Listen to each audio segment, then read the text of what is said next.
going to need you to be the voice of the left in media for many years, so you should keep that. Yeah.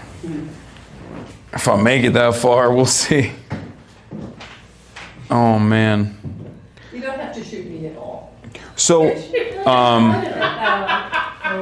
I thought that the focus of today's topics were going to be about mostly like masculinity and the presentation of masculinity. I don't mind if we go completely outside of that. I have no issues with that. I also have no issues with like freestyling in general. I mean, that's what I do best. That's the only thing I do usually. So this is like, the way I see it, it's no different than any other live stream that I would do. Like 3 buckets we'll kind of touch on, and one will sort of be a little about your career and what you do and why Twitch, because I know a lot of students are interested in that, right? And it's not something they learn much about at university, because you know, as I was telling David, most of my colleagues didn't even know what Twitch was, right? So it's not like they're getting taught much here, except in the comm school. So we'll do that a little bit, and I would like to talk about politics some, because you're good at that, and USC had a really fractious, tense encampment breakdown last year, and the students were treated very badly this summer, right, that were arrested by the university, and all these fences you see, those were not here. Yeah, I noticed that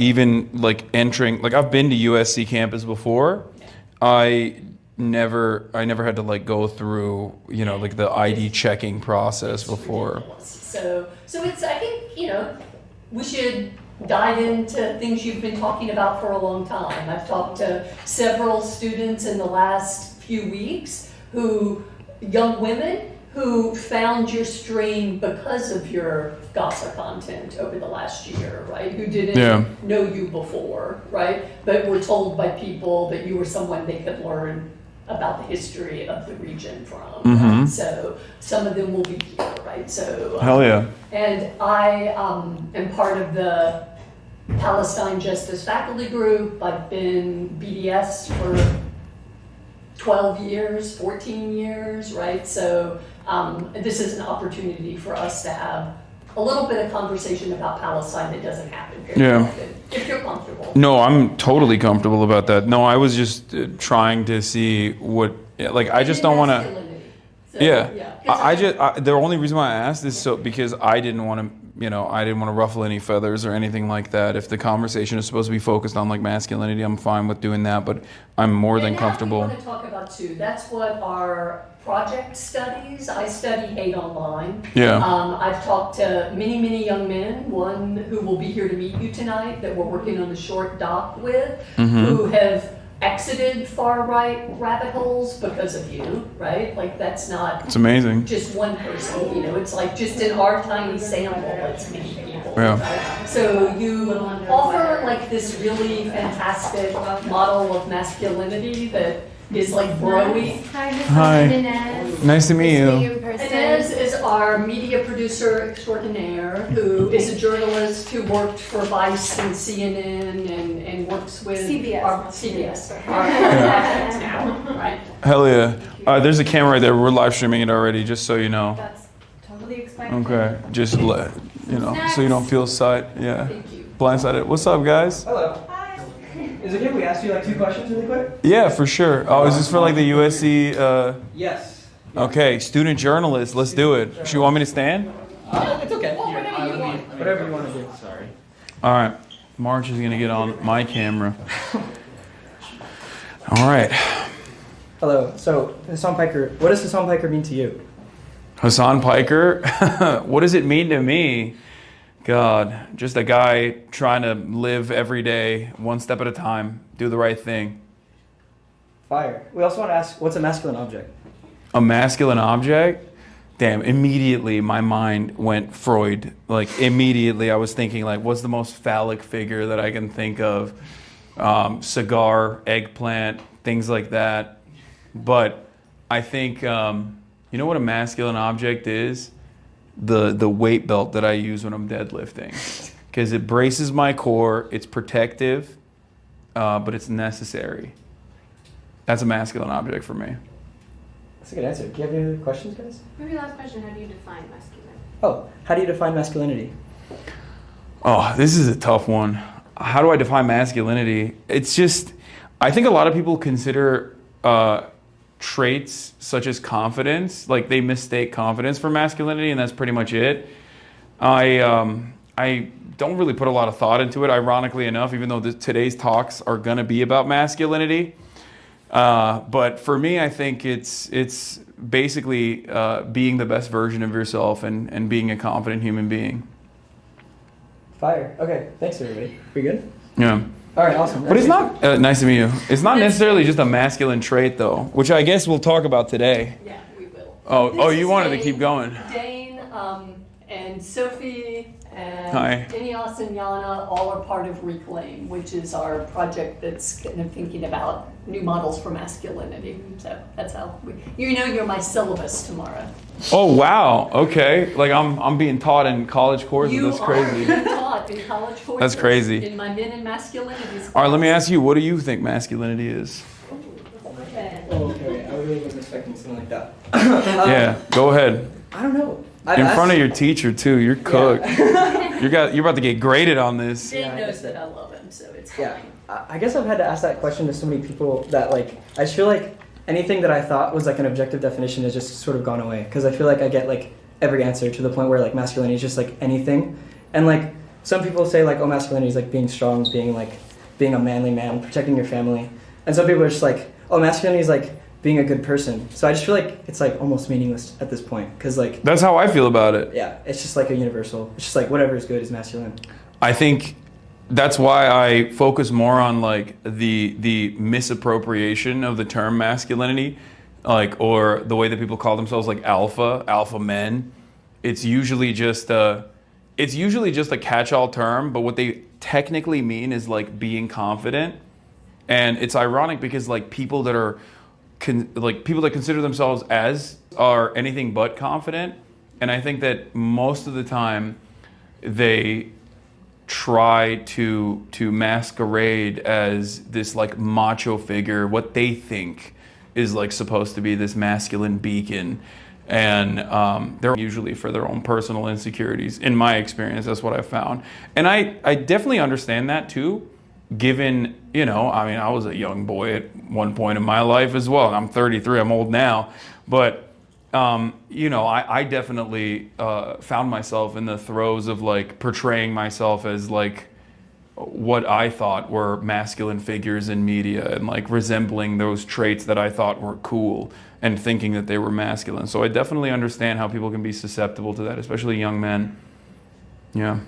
Awesome. I wanted to ask, like, what do you think young boys, like young men who are on the internet, like, what should they do or what should they know about, like, as they learn about themselves and masculinity and, like, as they go through those teenage years? Don't trust anybody that presents themselves as like if you're 14 and you think, wow, this guy has cool cars, he's always surrounded by scantily clad women, he's so alpha, I want to be just like him. Know that that's a trap. If a whole ass adult is portraying himself that way, then they're for severe, and that they're trying to project an image of what you consider to be success, and you shouldn't be duped by that. You should be your own person instead. What are the demographics of your audience right now, and how do you view kind of your role as this messenger, as this person to them? We do a census every year. I don't know what the exact numbers are. I keep forgetting, but I think it's predominantly white men that are 30, like around 30 plus, or 20 to 35, let's say. And yeah, him. Exactly. But we have, I think, what's the percentage of women in my community? It depends on the platform. It's 67% men, 24% women, 8% non-binary. And those are primarily like 25 to 36. Yeah, 25 to 35 is like the largest demo, which is interesting because like my demographics have aged as I have aged. Because like I looked at it, like we've been running the census every year since 2020 consistently, and over the 4 years, like the demographic is also just aged 4 years into like different brackets. Israel has a right Yeah, that's the dynamic. It's like quarter women, 8% non-binary, and then the rest is I men. bet there are more women on Insta checking out your outfit every day. I think there were in the past. It's actually interesting. Before I got on Twitch, I still had like somewhat of a social media presence when I was on the Young Turks. And back then my audience was 75% women, 25% men on Instagram. And when I got on Twitch, I can check it right now, but when I got on Twitch, it went to 50-50. So I don't even know. It might even be like majority men now, but we'll see. Let's take a look. How do I even think you're find? 50-50 on Insta. I think it might be. David would know better. Let's see. Insights. How do I find that? Overview? In the last 7 days. I don't really post that much either anymore on my Instagram, but... So are you posting in the morning all of those story updates, or is that your army? Yeah. Oh no, I do that, yeah, but that's just like... Yeah, I use the story function more, I think. Who is there? I didn't get that. Could you try again? Who is there filming you work out every morning? Oh, I do that myself. I just prop it up. We have an influencer beam at the gym that I work out at. And Thank you so much. oh, thank you. Nice to meet you guys. Are y'all going out to the house? Yeah, we have Okay. to get some shots outside. Okay, let's do. And as Yes. are you Yes. I'm here. set up for the I'm questions gonna talk to David. about? Do you have like an iPad or something? I was gonna do my Oh, it's literally 50-50. It's 51.5 men, 48.4% women. Damn, you nailed it. That's your job, right? Yeah. YouTube's a little different too, but Twitch is the male-dominated one. Yeah. YouTube's a little bit more in the middle. Interesting. I think it's very platform centered for sure. Like Twitch is a overwhelmingly male dominated The platform. old people watch you on YouTube because Yeah. Twitch hurts my brain. Yeah, I get that a lot, but like actually I have a relatively young audience on YouTube as well, because YouTube's audience skews younger, so it balances itself out. I remember talking to YouTube a while ago where they were like they were telling me that I have the youngest demographic overall of any kind of political content on the entire platform. Yeah. Like the piece you put together really quickly after the New York Times dropped the story about young men and women drifting farther apart politically. You know, when you package that on YouTube, that's a really tight, great episode that kind of gives some explanation for that and Well, the manosphere. The way I work is I try to make it so that my commentary already is like as quickly packaged as possible, as like neatly. I try to cover stories with that in mind. Do you have like a small team that just cuts the stream down Yeah. into the YouTube kind of chunk every night? Yeah. It's like a speedy operation. And Yeah. stuff comes up. And it's like pretty, like I said, it's just I try to make it as like as fast paced as possible, so it's like already packaged with like as limited amount of editing as possible. And the only thing I ask of my editors usually is to just like add, because I pull data a lot from my head, and it's good that they will go and find the data and just like slap it on there, so that there is like, so that it's sourced adequately. How much time do you have to spend? How do you even find, and I'll probably ask you this outside too, but how do you even find time to read as much as you must have to? I don't know. That's everything I do is like, everything I do basically, every moment of my life is geared towards it. So that's how I'm able to keep up with it. Like I'm like an information sponge. You could actually be a professor because we have no work-life balance either. We're just not as interesting, right? So, that like everything's thinking about your work all the time, right? That's what we do. Yeah. But we have fantastic students. Well, now that you're not on Twitter as much, I think it's been easier. Back in the Twitter heydays, I feel like it was nonstop.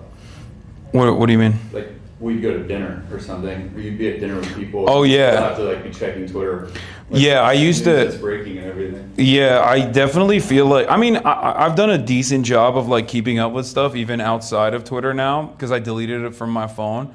But like Twitter definitely was a really solid way for me to keep up with everything that's going on back in the day. But I've just stopped going on Twitter unless I'm on stream.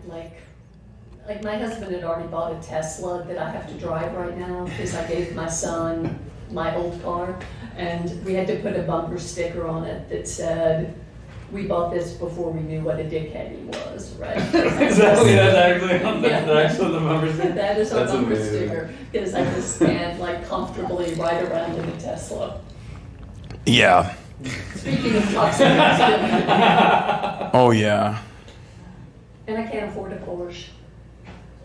Oh, yeah. There's a lot of great EVs now, though, and that are affordable and reliable, I'm trying to luckily. decide what I should get. Like the Kia 6. The Kias are pretty solid. And then the Ioniq, which is kind of goofy looking, but Yeah. I might be able to work that.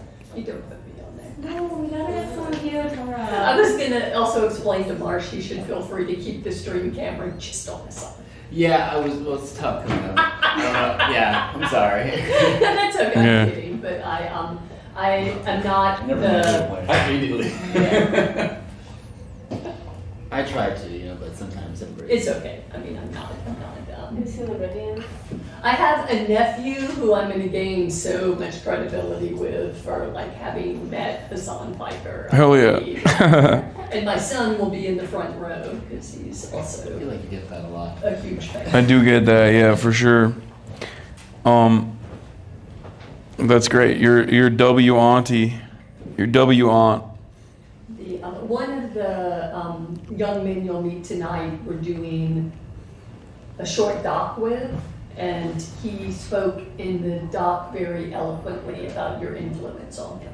So That's nice. He came up from Fullerton to meet you. He's not a USC student.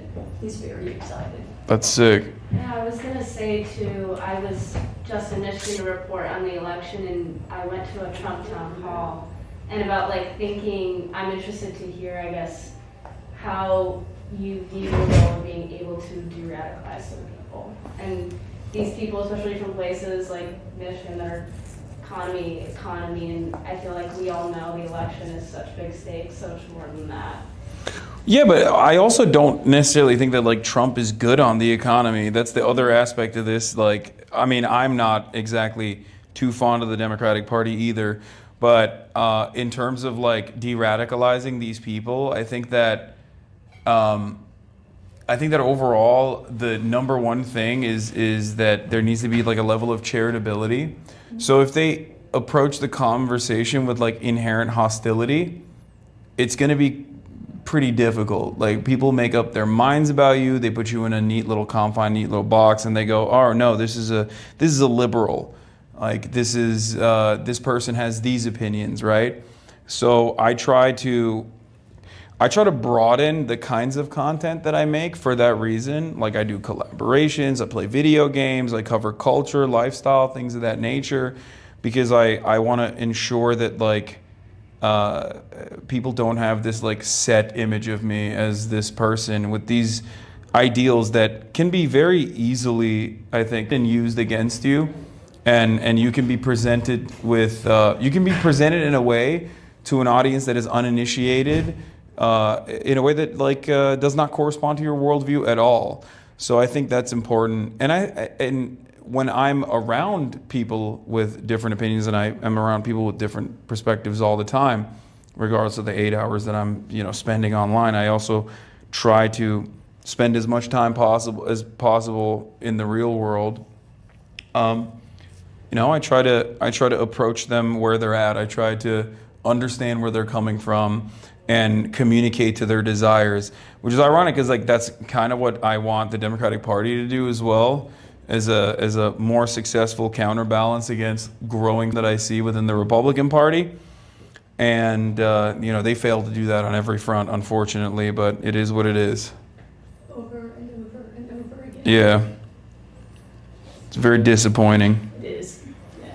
We're trying to, going into Gaming spaces are, I think, too focused on women being in video games right now to focus on anything else. They probably don't even know that their election is coming up. They're too predisposed with woke ruining video games, which is a direct rehash of like the Gamergate stuff that used to happen way back in the day. DEI. Critical race theory. Yeah. Pronouns, DEI, woke, that kind of stuff. Chat, stop asking March to do emotes that I will not be saying. So Marsh, how much are you every day with someone? I'm waiting for your answer, bro. Am I every day? No. No. It depends on. If we travel, then yes. It's like the podcast is weekly, Yeah. and then if we travel, it's every day. Yeah. Okay. He hates it. No, I love it. Yeah. I whip him regularly. That's fine. I like it. Yeah. He's. I feel like the basketball game has improved over the last Oh, wow. 6 months or so. Wow, you are. You did talk of the DreamCon. Yeah. Yeah, it's. I'm getting better every day. I can dunk now, which is good. I gotta get even better. Honestly, there's a lot. You're kind of like buff to play basketball, right? Like I'm a little big. I'm definitely a little too big. I am 6 feet tall and I'm the shortest person in my family. So my brother and dad were both 6'8", and my dad went to college because he was 6'8". His dad had been a coal miner, and they're very thin, right? They didn't ball, or they had to have. My dad did. He was a player. He wouldn't have gone to college if he didn't play basketball. Yeah. It was. That's a waste. If you're 6'8", Oh, yeah. you know, it's just a waste of height right there. But I bet he didn't weigh 180 pounds, you know, when he went to college. He was underfed, I guess. But Yeah. It's like Wemby. He's eating good now, though. Okay. Like Baron Trump, exactly, chat. He's Slovenian too. It's such a waste. He's going to NYU. He's gonna be a lib. He's gonna be a lib by his like second year. He's gonna fall in love with the emperor with a septum ring, and come out of that process like reading Kurt Vonnegut or whatever. He's gonna get woke. I'm not sure Vonnegut would take you to woke, but maybe. It's the wokest people I know have Kurt Vonnegut tattoos like Lol Overruled.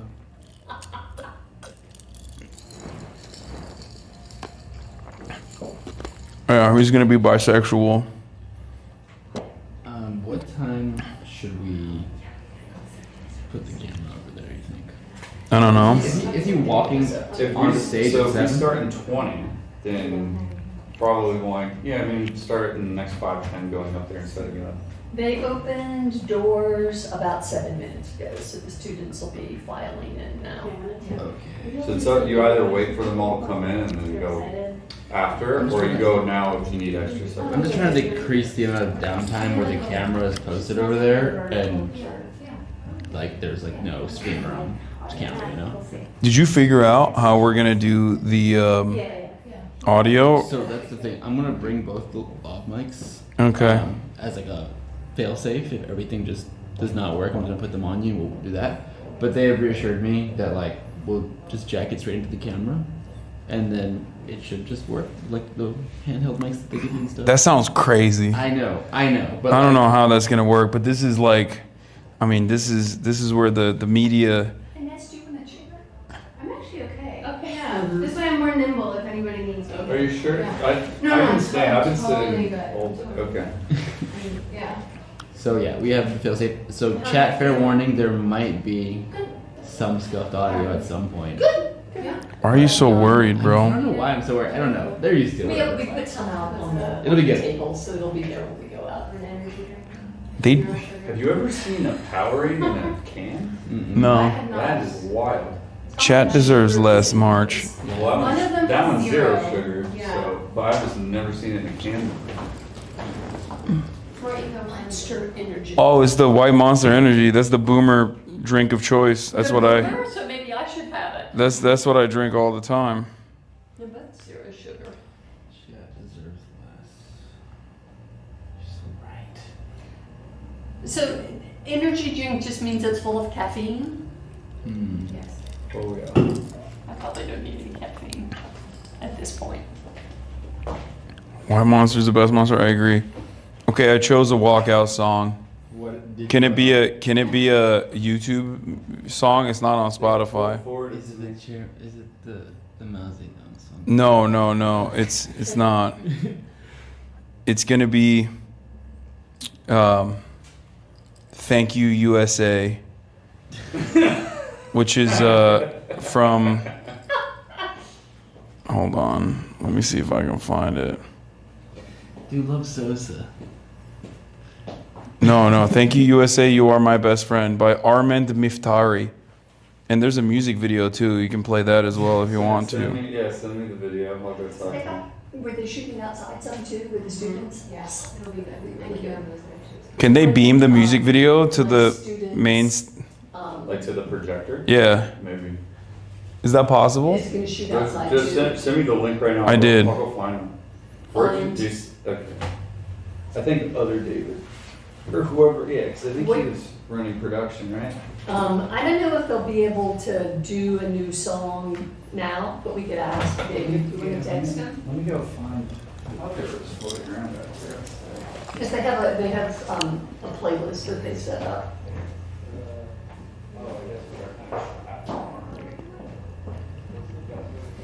Hind Hall too? No, I'm not coming out to Macklemore, dude. I'm coming out to my goat, Armand Miftari, the Albanian legend.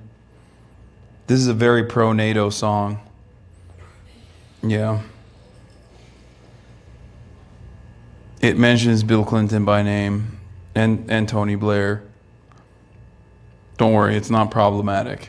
I'm not worried about it. Okay, I just want to make sure. You can't just pick Chapel. I mean, that's the expected one. So also tell me how, is somebody feeding you things from the chat all out? You're just No. able to multitask. No, I'm Or you're locked pulling it in. out yourself. Wait, he's scanning the chat. I'm the one scanning the chat.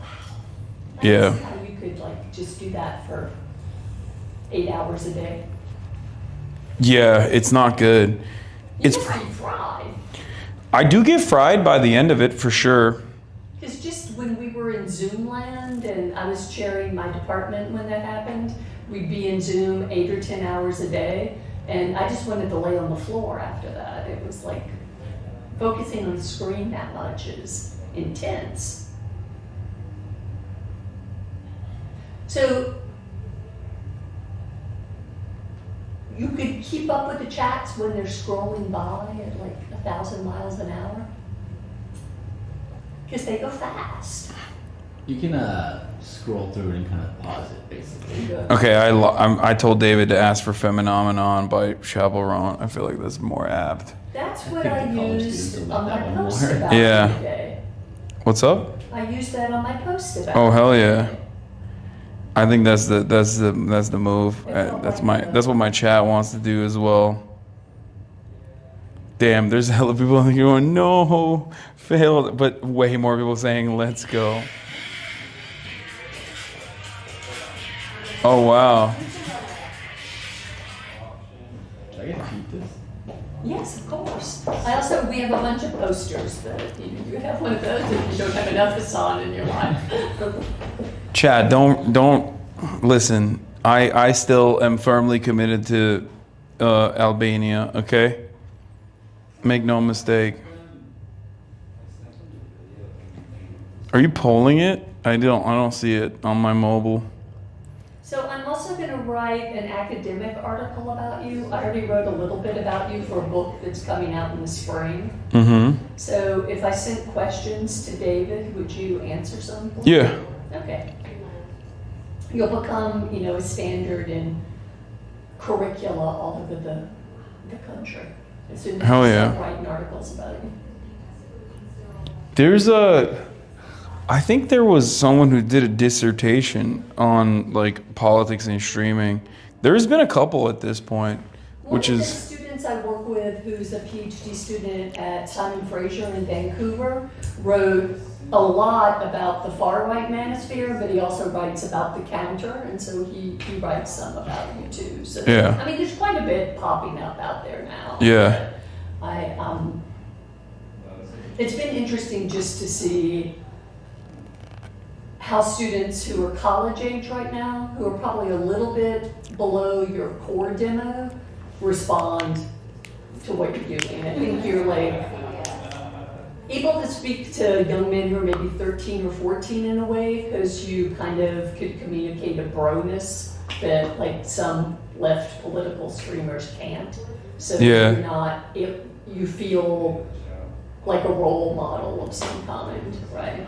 Yeah, I mean, it's just who I am organically. I think that's what it is. It's not like I'm not putting on a front, right? And I think that it just kind of happened to work that way. Like, these are my genuine opinions, and this is who I am. You seem genuinely kind, which, like I keep waiting for it to be revealed to not be true. Maybe because, I study celebrity, and there's usually a pretty big gap between a persona and a real life person, right? But I was so impressed with your mannerisms when they were kicking you out of the DNC. You were like incredibly gracious, right? Well, I mean, I was. Like your mama raised you well. Well, for sure. I think she definitely did. But also, I think that it was because I was already excited at the opportunity. Like, I don't take it for granted. You know what I mean? I think, like, I don't have a sense of entitlement about it where, like, I know what I present and I know what, like, value I bring. But, so I know, I know the value that I present, but that doesn't mean that, like, I'm expecting other people to be aware of it. So I basically took every moment that they gave me at the DNC as like a benefit, as a positive, we were, what are you playing right now? We were already setting up as like, I basically had a setup at the hotel room knowing full well that, like, I was not even going to have a space to stream out of inside of the DNC. So I was super stoked at the opportunity to begin with. So even when that was taken away, it didn't change that dynamic for me at all. I was still, like, very excited. And you were you were really gracious, right? There was no diva there. No. It was very impressive. Yeah, I mean, it's, I'm lugging my remote setup around myself, so it's not like. We meet like a lot of, because I'm in the cinema school, I meet a lot of folks, right? And a lot of them aren't people you're going to want to hang out with, right? There's a lot of like entitlement. But I think as far as like me not being different from the way I present myself on camera is that, like, with Twitch streaming in particular, it's virtually impossible to present a false front because you're literally live for 8 to 10 hours a day. And I think it's true of a lot of other streamers, or I think like if you're not limiting your interactions, if you're not like, maybe it might be a little different if you're like playing a video game or something, but like the way I talk about real news and world events, and also beyond that, I'm constantly engaging with people in the chat.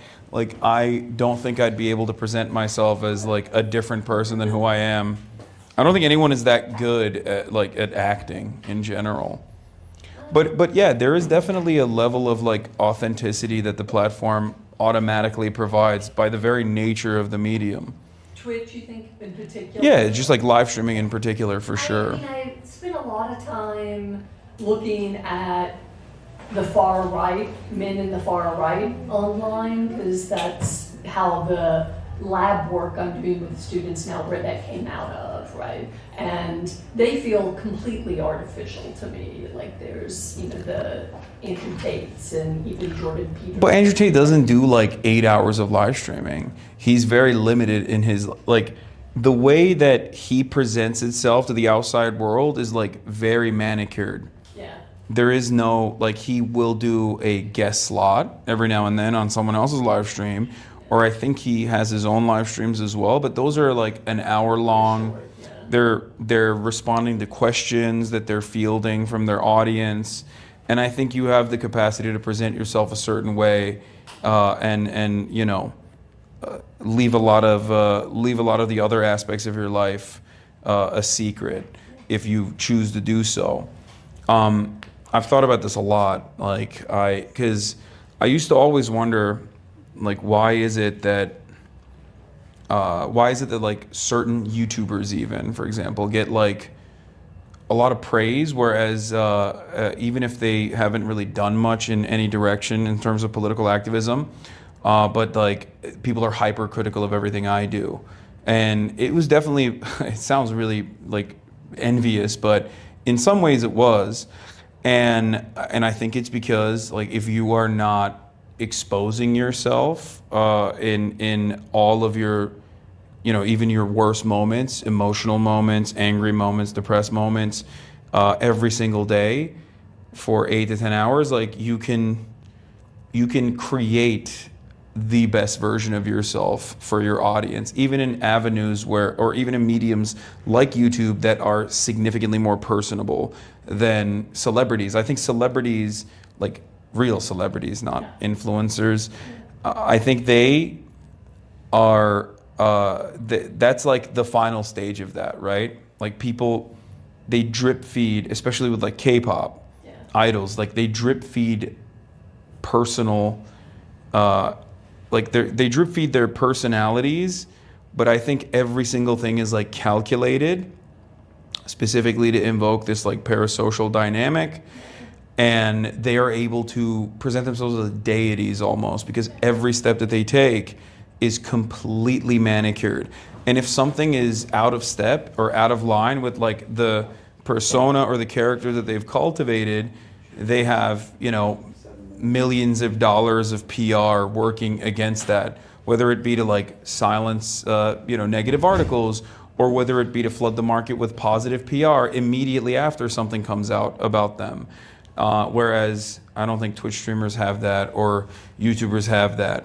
But Twitch streamers definitely are in the lowest rung of entertainment in that capacity, where you can't not be yourself. I mean, one of the things I'll probably want to talk to you about on the stage is a little bit is something I heard you say about how you consider yourself to be in a kind of reverse parasocial relationship, and I found that super intriguing. So I'll probably ask you about that. Yeah, I can talk about that. Get out there a little bit, because I thought that actually explained in some ways things that feel a little bit different about you, maybe because of your ubiquity, because you're so much online, than some of the other streaming personalities that I've spent some time looking at. So. Yeah.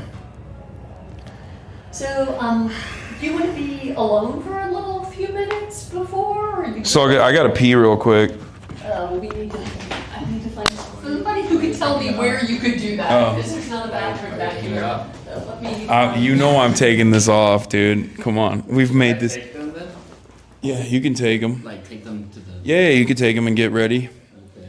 And then they can also prep at the top of the hour for a 3-minute ad break.